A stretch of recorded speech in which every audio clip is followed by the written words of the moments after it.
It's time now for the award-winning #1 local talk show in Northeast Pennsylvania, The Sam Lesante Show. Now here's your host, Sam Lesante. Welcome to the Sam Lesante Show, folks. My part two with Governor Tom Corbett. Today I'd like to talk about some sensitive issues, folks, that we hear about all the time. Clear up the facts. When, as you know, when Secretary of Revenue Dan Muser was on this show, and he's been on a number of times, he always speaks the facts. He was the only one that I ever had on my show that told us the truth about the lottery, that told us the truth about the casinos, and dealt with only facts. And I got to compliment your Secretary of Revenue, Dan Muser. Anyway, so I'm going to call him Dan Revenue. Yeah, Dan Revenue. Here's the story. We mentioned this last time for part two. You know, you became governor, and you said you wanted to do certain things in the state of Pennsylvania. Briefly, tell us what you told the residents of Pennsylvania what you were going to do. Well, first, you know, I told them as governor, as attorney general before, but now as governor, you know, I'm a servant of the people of Pennsylvania. Have been. I believe in it. This isn't about me. This is what's in the best interest of Pennsylvania, and particularly for our future. Now, I'm not looking at the re-election, the 2, 4, or 6-year cycle that many people look at. I'm looking at what's the next generation, the generation after that, going to do. I have my children in their 30s. My daughter has a grandson for me. She adopted him when he was 2 days old, and I showed you pictures a little while ago of the guy who's going to be a moose when he grows up. He'll like that. What's he going to have when he and the kids his age are our age? And what would they be having? And that's what's important, because we have been living in the last 10, 15, 20 years by year by year by year, rather than what most people do in their homes, planning for the future, or at least trying to plan for the future. So with a $4.2 billion deficit, I said we have to cut spending. We can't live beyond our means. We can't be pulling out of credit cards because it's really maxed out. Because the credit card is our children's credit card. It's not ours. And so what we did is we cut our spending. We reduced it. We've saved in 3.5 years. The hardworking people that work for the state government under the control of the governor's office have been working at where can we save money? You know, what can we do in many areas? I'll give you one prime example. And you may remember in the campaign of 10, we said we're going to reduce the ridiculous size of the state vehicle fleet by 20% Yes. in the first in 8 years. Well, we missed the target. We reduced it in 3 years. That was 43, and now it's up to $50 million in reducing the fleet, saying, you know, everybody doesn't need to have a car to drive from back and forth from work. That's a state car. You know, drive your own car. If you drive 600 miles or more a month, then you get a state car. But if you don't need it, we'll rent your car. If you're in Erie and you have to drive to Harrisburg, you're in Hazleton and you have to drive to Harrisburg, we can work it out and we can rent a car. And it was cheaper because we're no longer maintaining cars. We don't have a fleet service nearly as big. Made a huge difference in just simple kind of savings that any business would take a look at and say, where do we save money? Where's the economy of scales?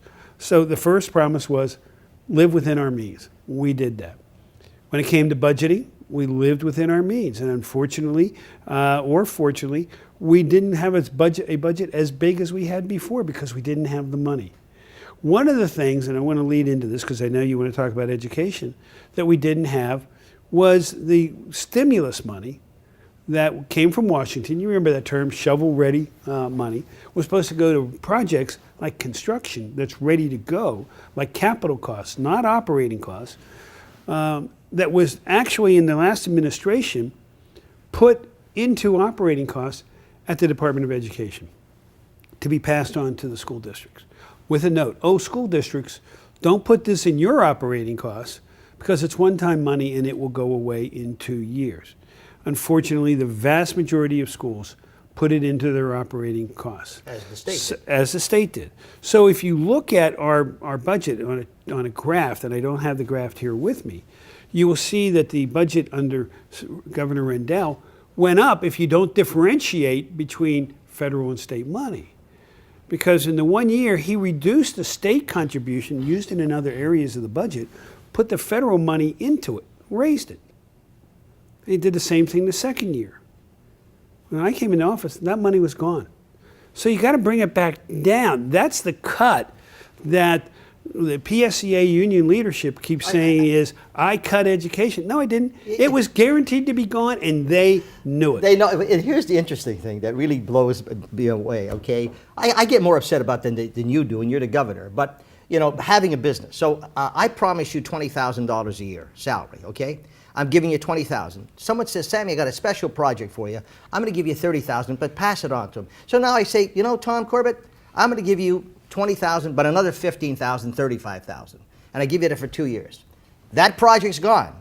But then I come back and say, Tom, you've been such a great guy. You remember the 20 I'm giving you? I'm going to give you 25.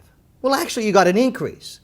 That's what you did in education. Absolutely. So I say, wait a minute. I see these ads. He cut education. I see this poor kid that you're against the kids.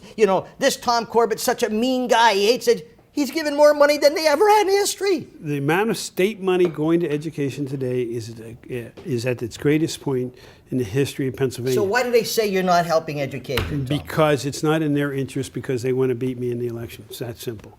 I think it is what I have been saying has been the great lie. What's interesting to note is even the Philadelphia Inquirer, and the Philadelphia Inquirer, they've agreed in an editorial that yes, state money was taken out, federal money was put in, it went away. That's where the cut occurred. That first year, we didn't increase anything over what we had. We've been increasing it slowly above, and now, as I said, we're at the highest point that we've ever been. But go back to our last show, what is driving costs, what is reducing the ability of school districts to keep the teachers they want, is the cost of pensions. Because then they have to take it out. We have to contribute to the pension, but the school district too. They have to get it from the property owners. They have to get it from the homeowners. And what you said before in the last show, and folks, I highly recommend you go to the Sam Lesante, look at the first part one of the Corbett show, where you talked about the gas company paying tremendous amount of taxes. Okay, when you're looking at education, and you've done what you've done, you heard today from my daughter-in-law, who is the president of Community Site, thanking you for what you've done in the state of Penn. And certainly you said, I wish we could do more, okay? Sure. And that's you have the limited funding to do that. So well, I'm glad you brought that up, because one of the things that we did with the limited funding that we had is I'm taking a look at who should we be helping. And I was stunned when I became governor to find out that we have a waiting list. We have a waiting list of people who are over 21, who are either physically or mentally disabled, who have caretakers, and there's significant cost involved in that to get the care that they really, really need. And to me, that's where state government should be spending money. We spend the number 2 item, or maybe actually tied for number 1 item in the budget this year, is Health and Human Services with the Department of Welfare, Medicaid, and everything else, and help for people with disabilities. Well, we spend a lot of money with other programs, and not as much money as I think we should be doing there. I don't think we should have a waiting list. In fact, I think they should go to the front of the line, but they're not at the front of the line. And I've directed my Secretary of DPW to start reorganizing and reoriented that to get as much money as we can to the front of the line. So we have increased that. Because here I'm looking at people who have senior parents in their 60s, 70s, 80s, who are not going to be around to take care of these adult children who can take care of themselves. And we're telling them, oh, you're in a waiting list. But what I hear are everybody saying, well, we need more money for X, Y, and Z. Okay. But you're the guy that's against education. You're the guy that don't like senior citizens, even though you want to give them as much property relief as possible. And you're such a bad guy. Well, I'll disagree with you. I think the senior citizens know exactly where I am. Well, I do know that. Because you know what? When I walk the parade routes, that's who I hear from. Folks, I'm talking to Governor Tom Corbett. Remember what I said, folks, many years? I've been saying this for day one.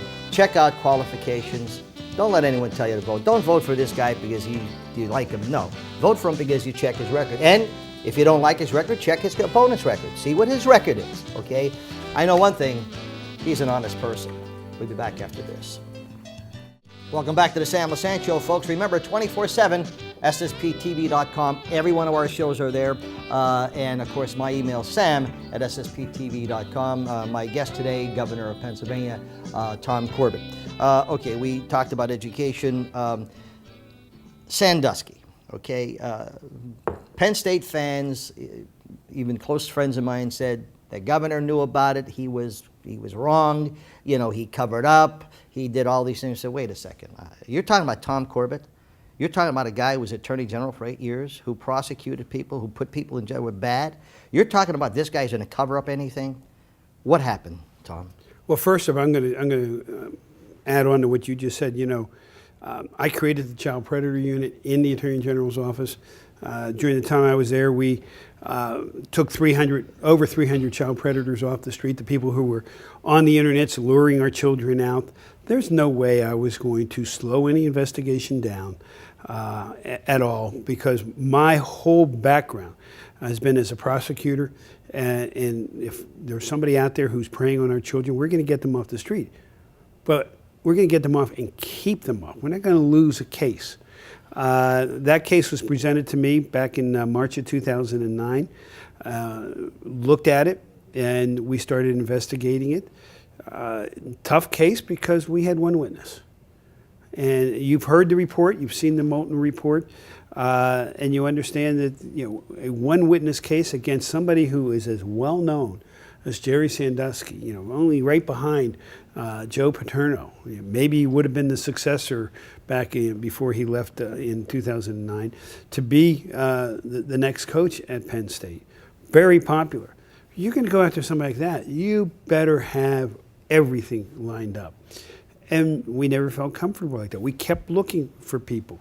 When I leave office in 2011, I kept pushing them.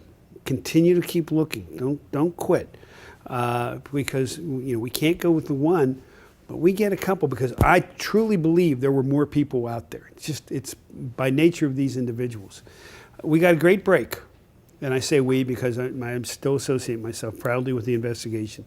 When somebody gave a call, an anonymous call, or I think it was an email, to the then new district attorney in Center County, who passed it along to the AG's office, go talk to McQueary. That was the thread that started unraveling the sweater and leading to more and more witnesses. As you know, they put together a solid case, 45 of 48 counts, and Mr. Sandusky is where he belongs for the rest of his life. I'm very proud of what the Attorney General's office did, because it's still, a great office. And very proud of what Bill Ryan, who was acting, and then Linda Kelly, who's the Attorney General that I appointed, and the whole team with Frank Fina and all the rest, and the investigators. But these things don't come together in a 60-minute television show like you see on Law and Order.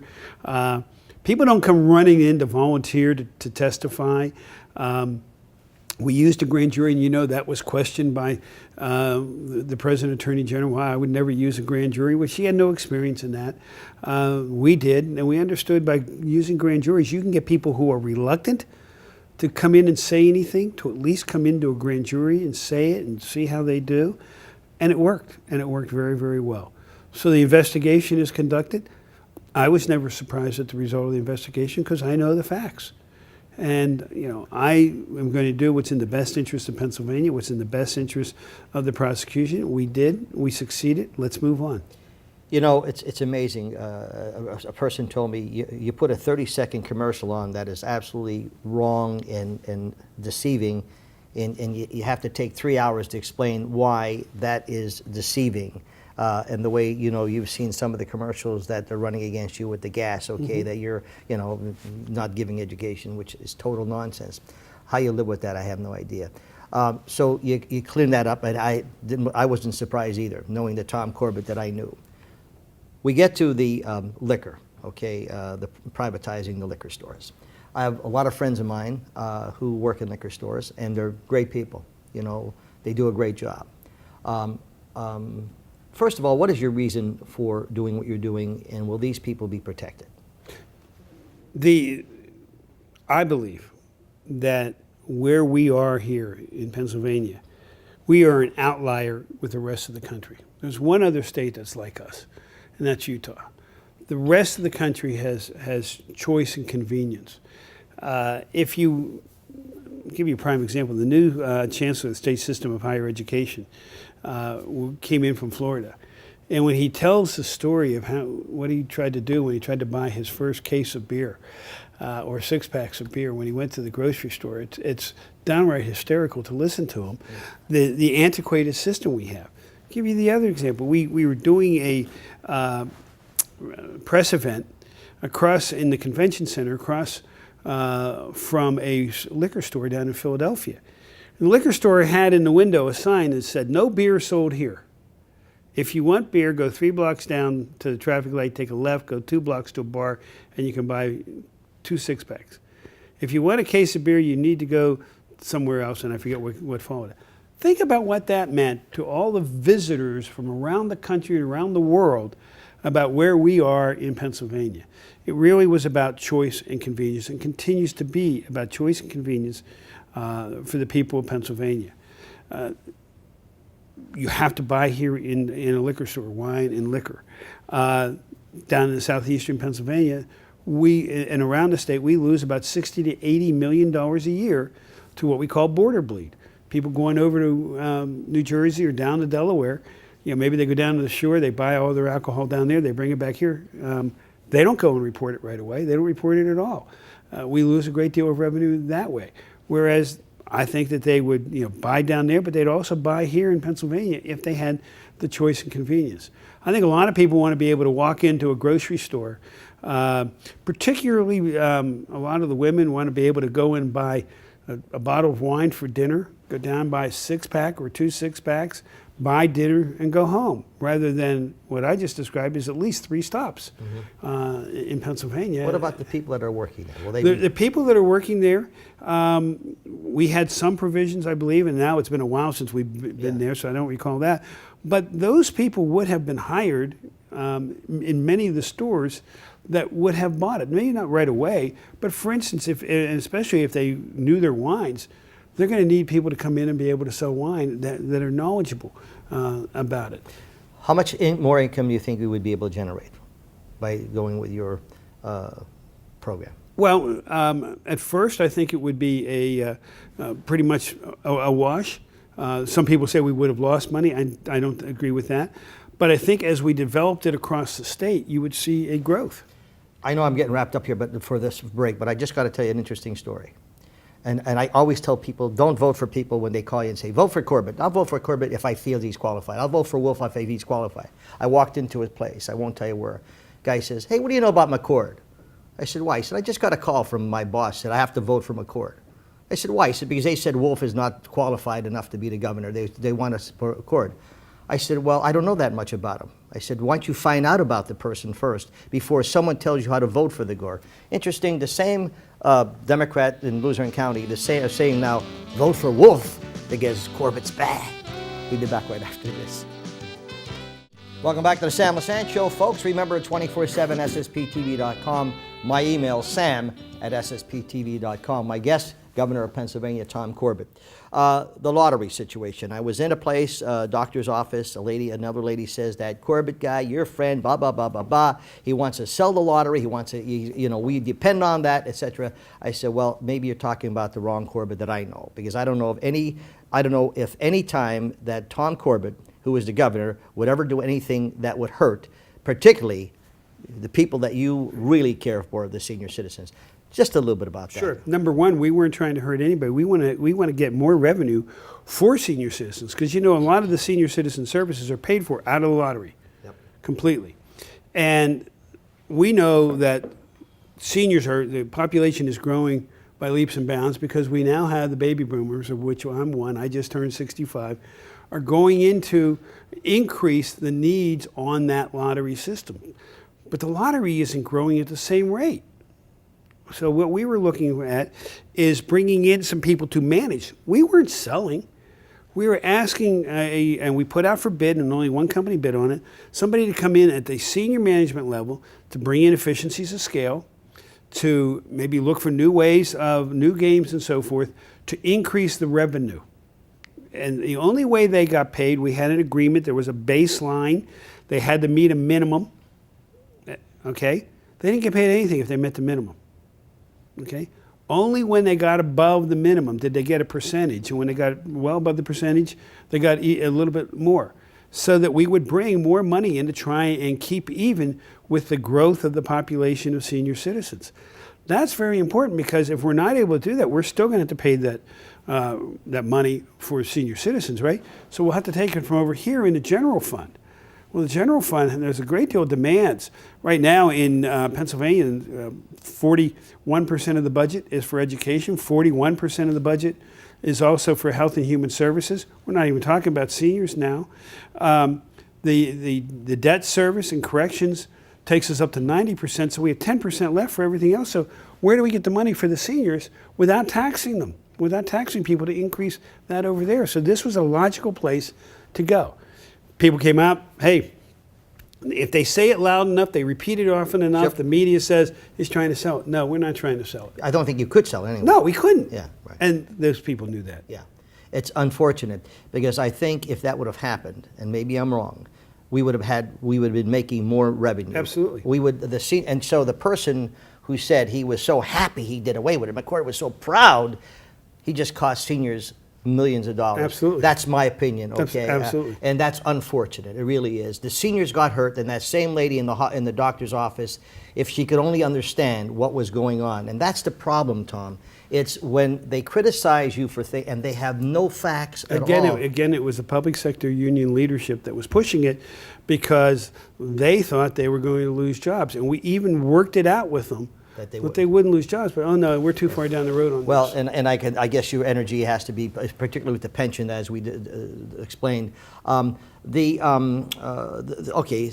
Education, you're giving more money than ever before. We went over that at the beginning of the show. Well, a little bit about, they're telling you the tax to gas companies. I know we just addressed this last show. And you brought out that they are paying taxes. They're paying taxes like every other corporation. They brought more jobs in. They support tens and hundreds of thousands of jobs, mostly indirect, but they support about 25 to 30,000 jobs directly in the industry. People who are caterers, who run hotels, who pave roads, who deliver water, who deliver sand, who run railroads, they're all being affected by this. All those jobs combined are really growing the economy of Pennsylvania. But so far, they have paid over $2 billion in taxes since 2008. They paid an additional $636 million in impact fee that no other company, other than trash companies, has a special tax like that. Those are the additional monies they get. But you have those people out there saying, well, they're making a lot of money. Sure. So if you make a lot of money, you should pay a lot more. So, Tom Corbett, you became governor. Congratulations. But incidentally, here's $4.2 billion debt. Right. You got to take care of that. And you cleaned the debt up. You brought the unemployment down from 8.2 to 5.6. 5.6, okay. You're giving more money ever to education. And hopefully by the time this show airs, it might even be lower. Oh, I hope so. But you're giving more money ever to education, okay. You've controlled, you brought transportation up to par. Pennsylvania is surging in jobs. But you're unpopular sometimes, and people are now beginning to know the facts, and that's why I talk about facts. Watch the campaign ads. We'll be putting out the facts about us, letting people know exactly what we've done, the list of accomplishments that we've done in 3.5 years. Getting tort reform, people forget about that. Reducing by $385 million every year the cost of unemployment compensation to employers and employees because of what we've done in refinancing the debt there. Looking for innovations of cost, we continue to do that on a regular basis, and we will continue to do that next year, and the year after, and the year after, and the year after. So, folks, when I tell you about Tom Corbett on my shows, and people send me these letters and say, et cetera, I tell you about a person who said he was going to do what he's doing, and a person who is honest, and a person who's sincere, and a person who cares about the citizens. That's his record, folks. He's not my relationship. I don't know. I only met him when he was Attorney General, and he was honest then, and I know he's honest now. He has a record. Check his record. He's doing everything he told you he was going to do. Sounds like an endorsement, but really, I have to tell the truth, Tom. That's all I ask for. I just say, I know I'm going to get people saying, well, especially the staunch Democrats, and I hate staunch Republicans too. I'm going to vote Republican. No, vote for who the person is. Thanks again for coming. Thank you. And I want to thank Lynn Lawson for all the great information she sent us, okay? I appreciate that very much. Remember, folks, November 4th, critical time. Check the facts. We'll see you next time.